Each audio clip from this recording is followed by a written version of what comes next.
बहुत सारे लोग उपाय बता देंगे, बहुत सारे लोग आपको नाना प्रकार की चीज़ें बता देंगे, हो सकता है बहुत सारे लोग बहुत शास्त्रीय विधा आपको बता दें, पर सत्य बात तो यही है, जब तक भगवान को अपना नहीं माना तब तक कुछ नहीं लगेगा। आनंद के आनंद भयो जय कन्हैया लाल की।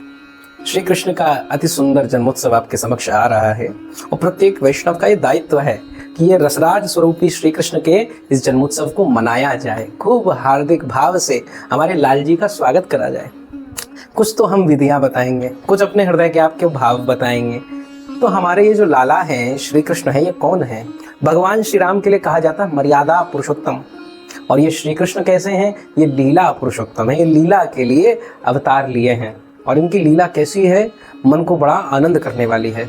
श्री बड़े बड़े संत महापुरुष कहते हैं कि जो इनकी बाल लीला का श्रवण करता है उसके हृदय में प्रेम आता है। इसीलिए आप भागवत जी के 10वें स्कंद में देखें, सबसे पहले जन्म, जन्म के बाद बाल लीलाएं, बाल लीलाओं के बाद उनकी थोड़ी ऐश्वर्य की लीलाएं, गोवर्धन आदि, और फिर उसके बाद रास का प्रवेश। बाल लीला के बाद ऐश्वर्य क्यों आ रहा है?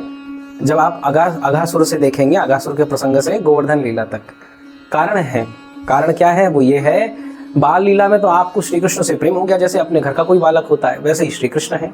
वत्सान मुंचन कुचित समय आदि आदि श्लोक आपने सुने, खूब आनंद आया है। लाल जी ऐसे माखन जो है ऐसे माटी खाते हैं, मैया ऐसे डांटती है, अरे उखल से बांध देती है।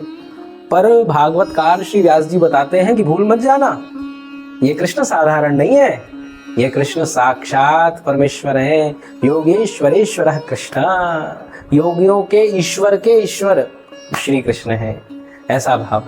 और फिर जाके रास, रास क्या है? परमात्मा जीवात्मा का मिलन, ये रास है। तो श्री कृष्ण के आगमन का भाव क्या है? श्री कृष्ण की लीला का भाव क्या है? तो श्री कृष्ण का अवतार तो प्रेम बरसाने के लिए हुआ है।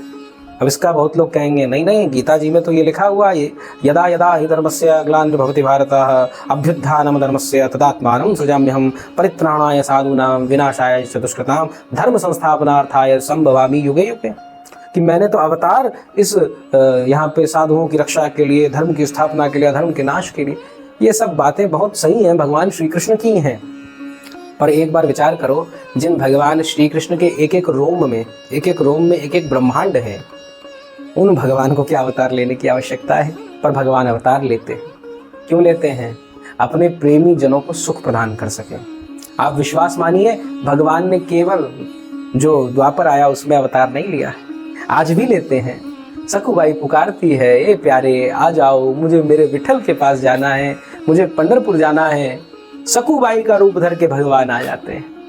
दामा पंत जी बुलाते हैं तो उनके नौकर बनकर भगवान आ जाते हैं। कितने हम आपको चरित्र सुना सकते हैं। तुलसीदास जी के लिए श्री रघुनाथ स्वरूप में बालक के रूप में आ जाते हैं। श्री सूरदास जी के लिए युगल स्वरूप में आकर अपने दर्शन प्रदान करते हैं।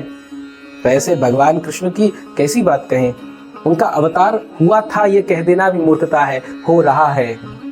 और जन्माष्टमी का सच्चा फल तो भैया यही है, भगवान से भगवान को मांग लेना, भगवान से भगवान को प्राप्त कर लेना। अगर इस उत्सव में चूक गए तो क्या करा? और इसका सबसे उत्तम उपाय यह है, भगवान श्री कृष्ण को अपना मान लेना। बस श्री कृष्ण को अपना मान लेना। आपको सत्य बात, संतों की बात, महापुरुषों की बात, ग्रंथों की बात, गीता की बात, समस्त पुराणों की बात यही है, भगवान को अपना मान लेना।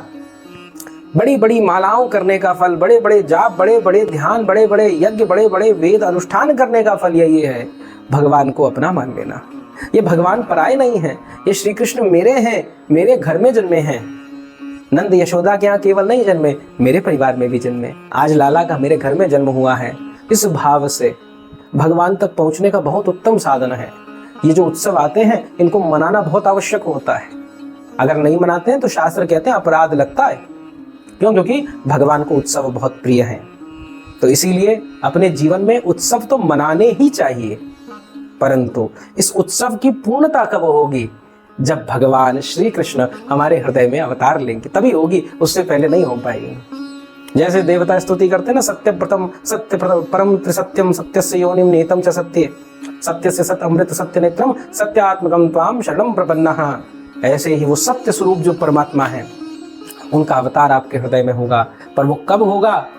बहुत आसान है, भगवान को बस अपना मानना है। मेरे प्रभु जैसे बच्चा आपका अपना होता है, आपके संग रहे दूर रहे, उसका ध्यान, उसके लिए समाधि में बैठने की जरूरत नहीं होती, अपने आप उस बच्चे की चिंता हमें लगी रहती है। ऐसे ही भगवान मेरे हैं, मेरे प्रभु हैं। और जब तक ये स्थिति नहीं आती तब तक नाम जप, कोई प्रपंच करके कोई लाभ नहीं है। आप कर लीजिए बड़े बड़े उपाय, पर सत्य बात यही है, जब तक नाम का आश्रय नहीं लेंगे, जब तक नाम नहीं रटेंगे, जीवा मशीन की तरह नाम जप करे, तब जाकर सारा काम होगा। इसीलिए इस नंद उत्सव को तो मनाना है बंधुओं, परंतु साथ में प्रयास करो कि श्री कृष्ण का अवतार अपने हृदय में हो।